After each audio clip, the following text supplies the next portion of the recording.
Socratic Seminars, Oral Language, and Critical Thinking by Jenna Allen. The purpose of this study was to examine whether or not Socratic seminars have an impact on oral language and critical thinking skills. With high-stakes testing and standards-based learning at the forefront of the American education system, I decided to focus on oral language and critical thinking during the action research process. Oral language is emphasized in the WIDA Access Test, a test my students are familiar with. Additionally, the Common Core State Standards, CMAS, and my district rely heavily on critical thinking.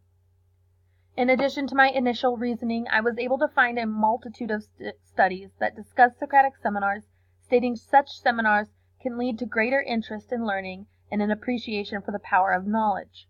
Additionally, there are a number of resources that illustrate that seminars have a positive influence on critical thinking. A lot of the literature also indicated that teaching oral language skills through conversation was effective for all learners. While all 23 students in my third period received the innovation of this action research study as part of their classroom instruction, a subset of 6 students were invited to participate in the study so that the data could be collected and analyzed. In order to ensure that the data represented the student population in a typical Level 8 Lit class, I selected 3 males and 3 females for the study. 1 student was a 6th grader, 2 were 7th graders, and 3 were 8th graders. Within the group selected, 1 student scored low on their reading test, 2 scored in the mid-low range, 2 scored in the mid-high range, and 1 scored in the high range. The intervention was implemented over a 6 period. On the first 3 days of the study, students received direct instruction on the 6 elements of critical thinking. Following the 3-day lesson on critical thinking, Socratic seminars were introduced to the students in a 1-day lesson. Once they were exposed to critical thinking and the expectations for seminars, class Socratic seminars occurred randomly. The intervention included 4 Socratic seminars revolving around the class readings, which included both fiction and non-fiction texts. My data collection tools included an oral language form that broke down oral language into 4 sections that addressed 1. If comments made were coherent and relevant, 2. If they provided explanation for their opinions, 3. Which sentence structures were used, including simple, compound, complex, and fragments, and 4. If they used vague language. Another tool was the critical thinking tracking sheet, where I assessed which types of critical thinking each comment illustrated by shading in the box next to each comment. A comment could demonstrate one type of critical thinking, but it could also demonstrate all 6 types. A third tool I used was a partner evaluation, where students evaluated their partner's participation in the seminar, using a scale of 1 to 5, where 1 indicated the partner had not yet shown proficiency, and 5 indicated the partner had proven mastery by going above and beyond. The 4th data collect form used in the intervention was a self-assessment. Students considered a number of elements that were separated into 4 major sections, including 1. Reading and preparing for the seminar, 2.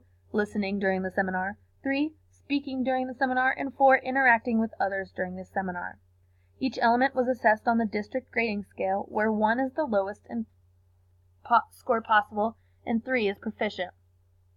The final data collection form used in the study came at the very end of in a post-seminar survey. In this survey, students were asked 5 questions regarding the data trends I had found. After they responded, I compiled them all in a spreadsheet. My first assertion was that critical thinking improves when students participated in regular Socratic seminars, and was supported by the data collected using the critical thinking tracking sheet. Every comment a student made during the seminar was written in the comment section of their personal tracking sheet and assessed to see which types of critical thinking and the comment illustrated, as shown on the left. After assessing each comment, I counted the number of boxes the student had shaded and then counted the number of boxes possible. With these numbers, I found the average for each student and then the average for the class.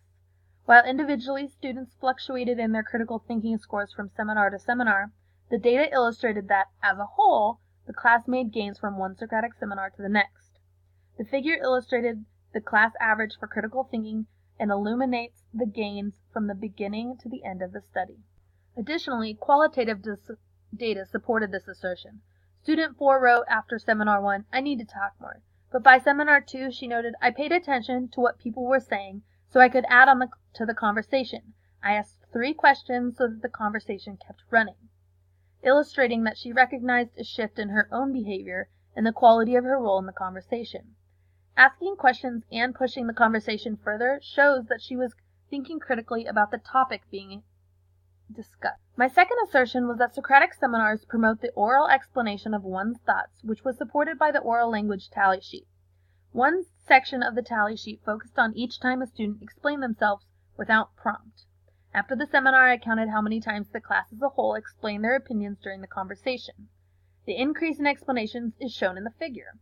As illustrated in Seminar 1, the class as a whole only shared an explanation to their own thoughts a total of 18 times, but the final Socratic seminar, the total number of explanations was 28. As shown, each seminar had a larger number of explanations than the previous, indicating that students were increasing their explanation tendencies. Qualitative data also supported that students became better at naturally explaining themselves when they share opinions in a seminar. One student wrote, "Not all of the class thinks the way I think, so that makes us naturally explain ourselves.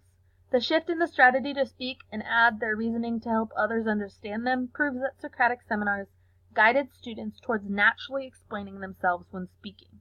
Partner evaluation also offered qualitative data that supported the third assertion, which was the Socratic seminars do not advance the use of academic language when speaking. One line in the oral language section of the form specifically asked if the students' partners used precise vocabulary and asked them to rate their use of precise vocabulary on a scale of 1 to 5. When looking at the data, there is a lack of evidence suggesting that Socratic seminars influenced the use of academic specific and clear vocab. The students' lack of change in precise vocabulary uses is illustrated in the figure. After collecting all of the numbers from the first seminar to the last seminar, only student 2 was given a higher score by the final seminar. That means 83% of the students in the study did not increase their use of precise vocabulary. Additionally, when asking students about the use of vague language, student 2 responded, "You just say things off the top of your head." And another student added, "It might be hard to use specific words because you don't want to make a mistake while speaking and say the wrong thing, person, or group." With a range of reasons provided, the qualitative data supports that the use of academic language was not strengthened during a seminar. This action research process was one of the most intriguing processes I have ever done because the possibilities of study are endless. If I made a list of everything in my teaching routine, from writing objectives in my notebook to the use of mandatory resources, I would have a long list of potential guiding questions that would help shape my classroom into an even better well-oiled machine. The process really does help you see what is working, what isn't, and be reflective in your planning.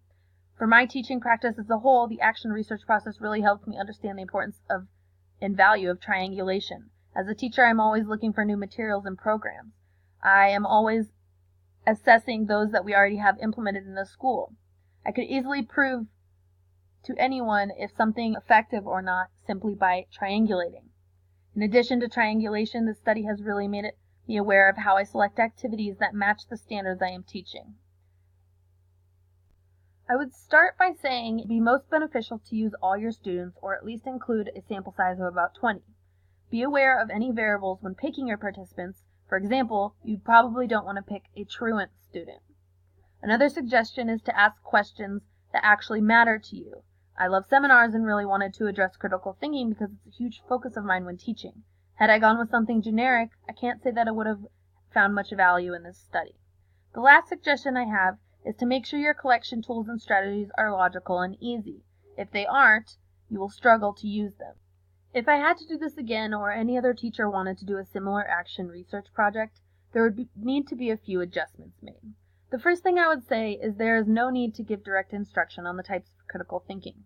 Unless you are asking students to use each of them, which would take away the organic aspect of a seminar, this is an unnecessary process. Another thing I would want to remember is that the tools students will be using need to be explicitly taught. Rather than simply handing them out to their partners, explain how to numerically give students scores and expect comments to be made in each section. A third aspect that would need to be addressed is the use of recording devices. In order to ensure you are not wasting time, make sure you have backups for all recordings, probably backups for backups, in case something unforeseeable happens. A fourth tip is to ensure you have an equal amount of qualitative and quantitative data sources. Because this was a mixed method study, it was necessary to be able to find multiple data points, and that was hard if you only have qualitative data. My fifth and final piece of advice is to start in August, so so that you can use your findings to drive instruction right away. Thanks for listening.